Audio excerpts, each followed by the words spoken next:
Yo, Well, well, well. If it isn't my man. Josh Strawczynski. Did I say that right? Oh, just nailed it. All right. Did I Rolls nail off it, the or is that tongue. your sarcastic voice? That was my sarcastic voice. Now, All right. To say your name, for God's sakes. Strawczynski. It's a good Aussie name.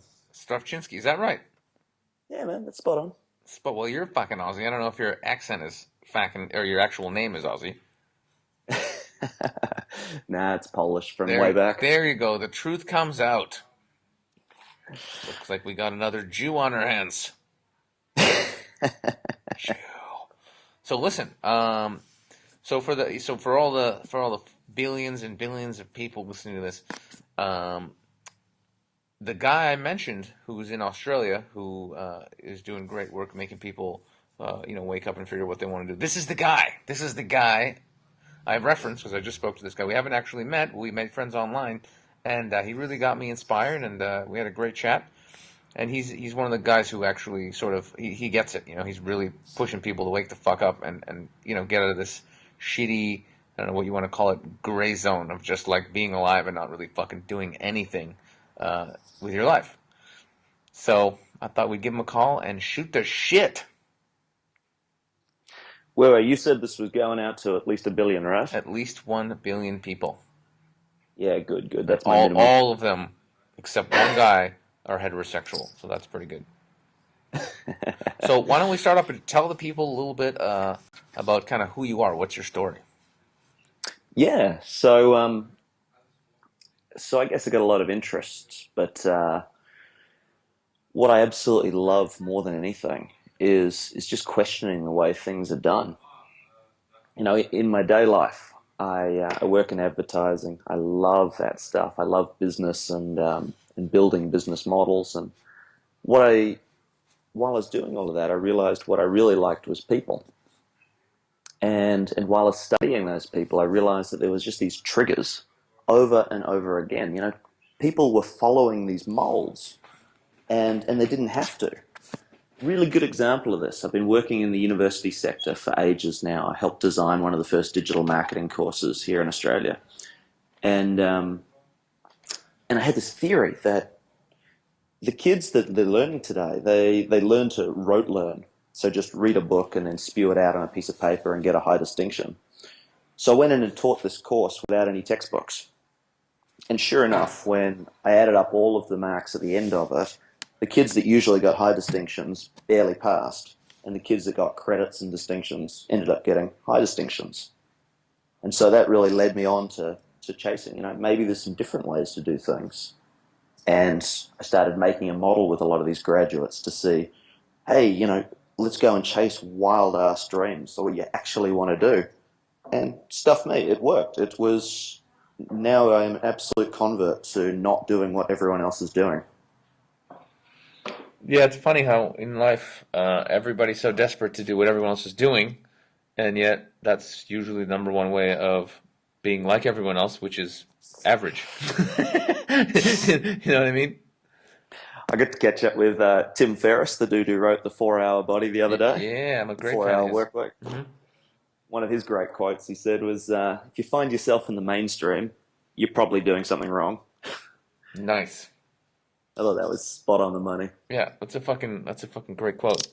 Um, yeah, it's weird because for me, I just always knew it inherently. Like I'd be in school and I didn't do the work. I was slacking off, but I just knew that it's not going to help me. I knew it was bullshit, and I knew I would just make it in the world on my own, just because I just knew it. There was no explanation for it, so I think I was just sort of born a fucking shit disturber. Oh, Um, absolutely.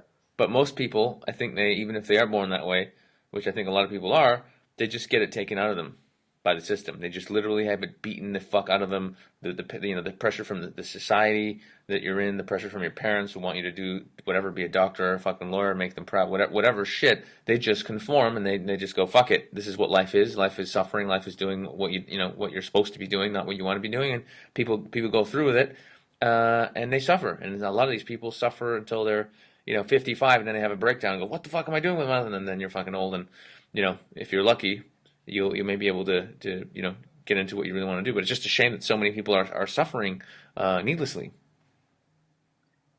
I agree. I agree. And I think, one of the things I say to a lot of the interns that we have through our agency is come in.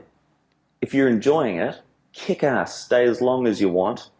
Do what you want. Tell me which bit interests you, and I'll give you that work. And if you don't like it, bugger off. It doesn't matter. It's totally cool. Go chase a different dream. If the surf's up, go hit the surf for the day. Just, shoot me a text on the way there and maybe a Snapchat so I know what I'm missing out on. And, thinking about like that way, it really pushes you to be efficient with your time. Yeah. I'll do something I really bloody like. Another example is when I take lectures and I see kids just chatting away and like poking each other. And I say to them, go to the pub. I literally mean go to the pub. You're wasting your time in here. And, go charge up, go and nail your next lecture. Just think it's a different mindset.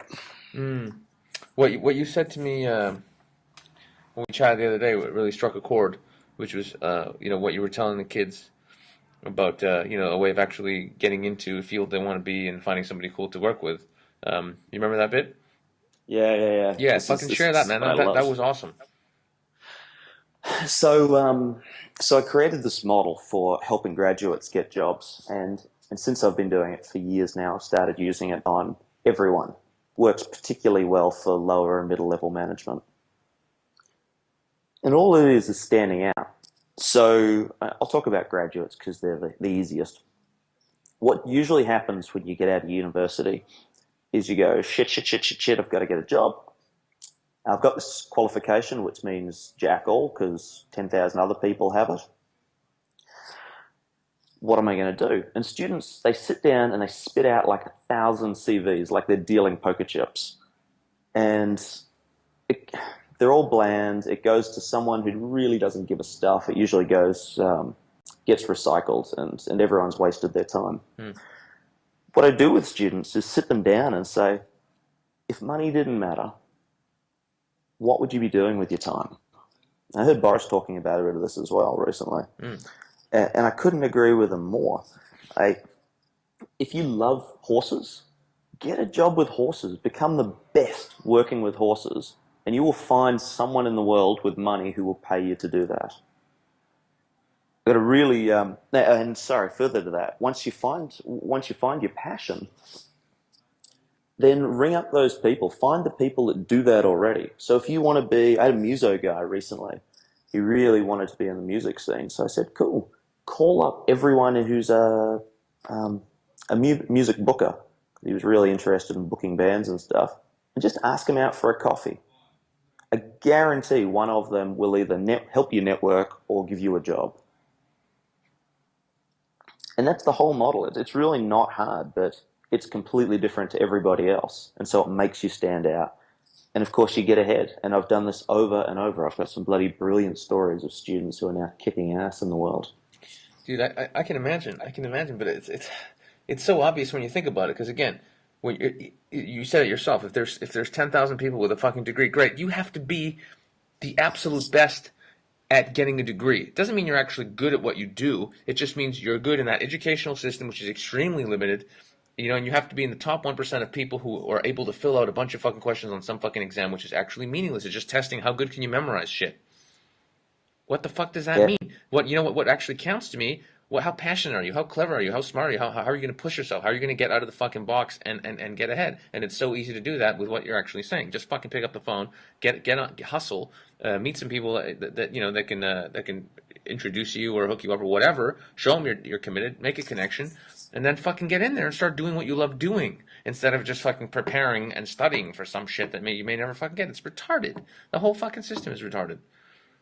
So the scary thing is, and people listening to this, a lot are going to hate this comment, I never hire postgrad students ever because they've never lived. They've just stayed in university. They've study.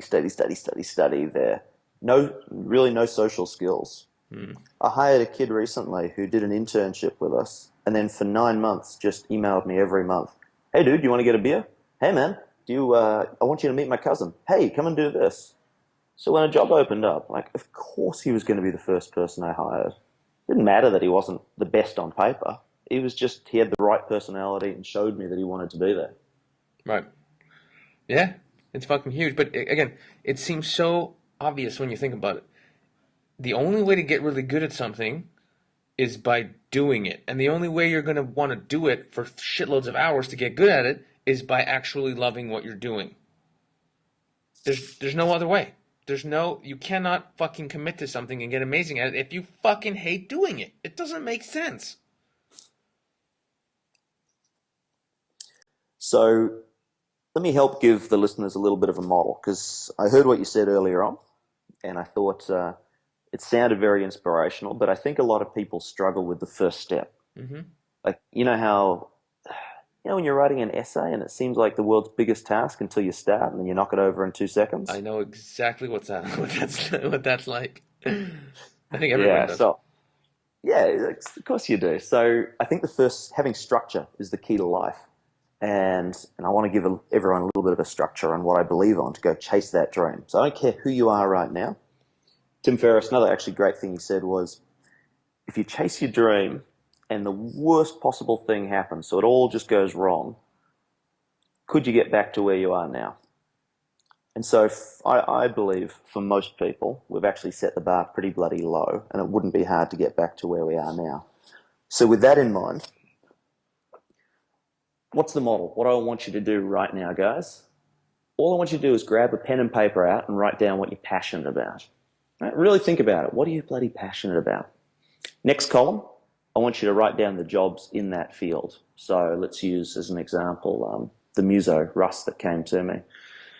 Russ, really passionate about music, write down all the jobs that he likes. Okay, it could be a rigger in music, I could be a booker, I could be a band. Just write them all down and find the ones that you're really interested in. And now this is the toughest step in the whole thing. Get on Google and find out in your local area who are the people that do those jobs and call them. Ask them out for a coffee. Boom, just nailed it. I guarantee 90% of them will be flattered that you rang them up and said, hey, your LinkedIn profile said you did this, tell me about it. And they'll put you on the right path for life. I guarantee it. It has never failed me with students. What do you reckon, Sash? It's amazing because it almost sounds too easy. It almost sounds too good to be true. Like, that would never work. I can see people sitting there going, nah. Or I can also see people sitting there going, yeah, that's a great idea, but it's not going to work for me because, I really got to save this money on my job, blah, blah, blah, blah, blah, and you're going to be doing your job for the next 10 years. I could, you know? Yeah, it kills me. But the inspired ones, like, they just kick ass. I had this one student, Monty Hawkins. He really wanted to stand out. He wanted to work for this liquor company. So together we found out everything about the marketing manager. We called up his secretary and really got the inside goss on him because we couldn't get onto him. And on the Monday, Monty dressed up as a courier, walked into this guy's office and said, hey, can you sign for this, sir? As he put this big slab of beer down on the table. The guy signed for the piece of paper and Monty went to walk out of the room. Turned at the last second and goes, so, I'll see you on Monday for the job. The guy goes, what are you talking about? Dude, don't you read what you signed? You just signed a contract to say you would hire Monty Hawkins as an intern on $1 million a year. Now, of course, that's a joke, and hopefully you find that funny, but That's if fucking you don't, awesome. I found out from your secretary that you love Pilsner. So I spent the whole weekend soaking the labels off these Pilsner bottles and putting Monty's internship lager stickers onto them. So like me or hate me, enjoy the beers, and look, if an opportunity comes up, hire me. The guy turned around and goes, Monty, we don't do internships, but shit, come in tomorrow because you've got a job. That was 4 years ago. Monty's still working there. In fact, he's in senior management there now and kicking ass. And it's so bloody easy. That's fucking awesome. That's fucking awesome. What a great story. Yeah, literally, put your balls online, get creative, make a fucking impression, and take a chance. That's it. Yeah, and all those CVs piling up on that dude's table, they're still piling up. Yeah, they're irrelevant. It's just another fucking piece of paper. It's fucking epic. Epic! So,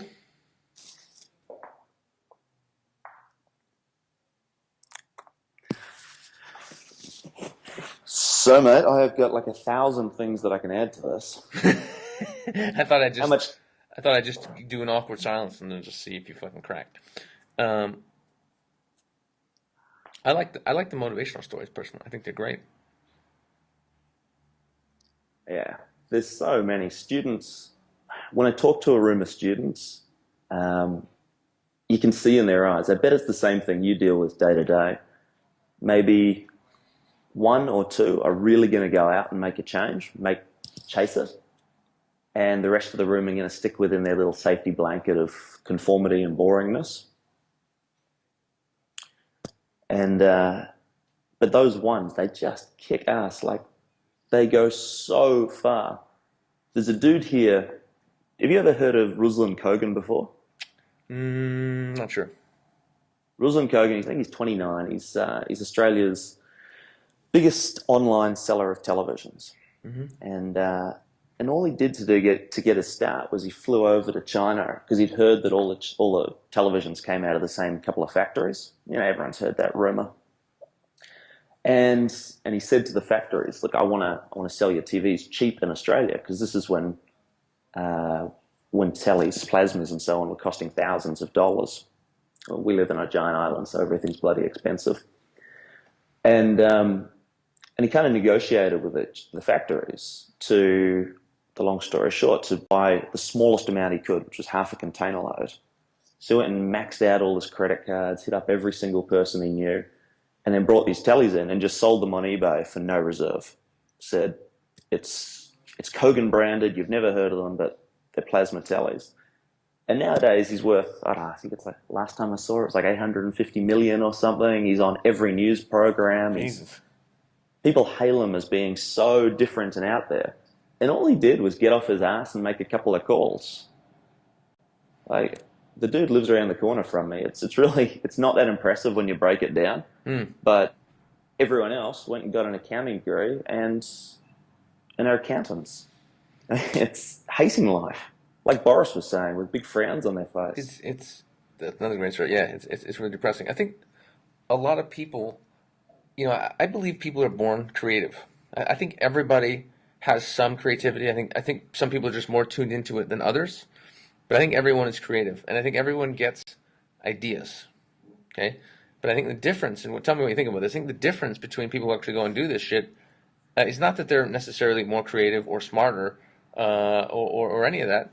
It's just they got an idea and they did something about it. They just fucking pulled the trigger. They weren't afraid to take their shot. And the thing about those type of people is, even if they take their shot and they fail, guess what? Do they go home to mommy and cry or put a gun in their mouth and pull the trigger? No, they try again. And if they fail, they try again with another idea, and eventually one of them takes off. Boom, everyone hails them as a genius. They're not a fucking genius. They had some ideas. They went for them. One of them worked out. That's it. Going against the grain, I agree. It's just doing something different makes you stand out. Even if you're standing in the middle of the street screaming at crazy protesters, you'll get some attention. I think that referenced you pretty well then. Um, It did. It did. and Uh, you'll get some attention for standing out, for being different. And I think so many people are scared of being judged for that. But the truth is, people are actually, secretly high-fiving them. yeah, people are afraid of a lot of shit, and that fear really just keeps people down. They'd rather just be, in the comfort of their mediocrity than, get out of that zone and push their boundaries and maybe feel something else other than mediocrity, be it absolute total failure or holy fuck, I'm on TV and I made $20 million. They're scared of all of it. They'd rather just sit there and do their crappy job and accept their crappy fate and hammer away at it until they die. And that's it. Game over. Um, And it's funny, in honesty, that's kind of not why I'm in business. Because when it comes to dating, why am I in business? Well, because most guys just they won't even fucking grow a pair and go and talk to girls. If guys, if every guy who's listening to this right now would just walk up to girls and be like, "Yo, what's up? I like you. What's your name?" I wouldn't be in business. No one would listen to me. Maybe I'd be doing something else, but I wouldn't be teaching guys how to, you know, how to flirt with girls. You know what I'm saying? It's because people don't want to take a chance. They just can't be. That's what it is, and it applies to everything. Yeah, and I've heard you a million times break it down before and say, what is the worst that's going to happen? And there is no worst. Yeah. Like it's you're not going to get smallpox. I have a friend of mine called AB, and this is back on the job thing, but I reckon it's spot on the money as well. He he just did what he was always told to do. So he was told to become an accountant, which he didn't mind. He likes numbers. Told to like put his black jacket on and be really straight up the line and really hide his personality because he's a lot more like you than he is your standard accountant. And so he finally got this job at one of Australia's big accounting firms. And not surprisingly, because he'd hidden his personality, he'd lied his way through, basically going, yeah, no, I love spending my weekends playing with numbers and not talking to anybody. He got this job and he fucking hated it. Hated it. He ended up getting fired for being like too cool and more or less personality or something. Anyway, he was a bit devastated. And yes, clients calling. But he found a smaller agency he went to that just matched his personality perfectly. And his boss sends him porn to his... Gotta kill his call, sorry. And his boss sends him porn to his email, invites him out to parties, does some other things that aren't quite legal, and he loves life. Dude, that's He great. wakes up every morning wanting to. That boss reminds me of me. Yeah, dominant performance, I reckon that too. Boris jokes about it a lot. He's like, I'm sitting here, I just banged a girl, and I'm sitting here smoking weed with my boss, and then we're gonna go and fucking, do crazy shit or party or chase girls, and it's like, this is better than being in finance in Germany. And I'm like, yep. Yeah, something you said to me a while ago. Actually, you said you've got to a point where cash isn't an issue. I It's quite incredible how fast that happened for you, right? To go from zero to hero. Well, I don't know. I mean, I've been doing. It's been 7 years since I started teaching this stuff, so 7 years ain't a fucking, snapping the fingers. But What do you hey, what do you reckon if you joined? I don't know what the major media people are in Canada or any big organisation. Where do you reckon you would have got in 7 years? Let's say you're really, really good. Are you earning $80,000, $90,000, maybe $100,000? maybe it's possible. Working your ass off for, what did Boris say, 2 weeks a year? In Australia, we get 4 weeks a year holiday. Yeah, I, yeah, that's what it'd be. I reckon that 7 years you've put into it is a phenomenal growth curve. Any business in the world would be thrilled with it. In fact, most superannuation funds or equities are wrapped if they get 10% growth in a year. But yet people that chase their dream, yourself as an example, look in the tens of thousands of percents every year, every time it sort of gets better and better. Yeah, it's true. The best is, and listen, it all comes down to this, and you know this, and I know this, and anyone who's fucking, really made it is knows this shit. The best investment you could ever make in your fucking life is in yourself.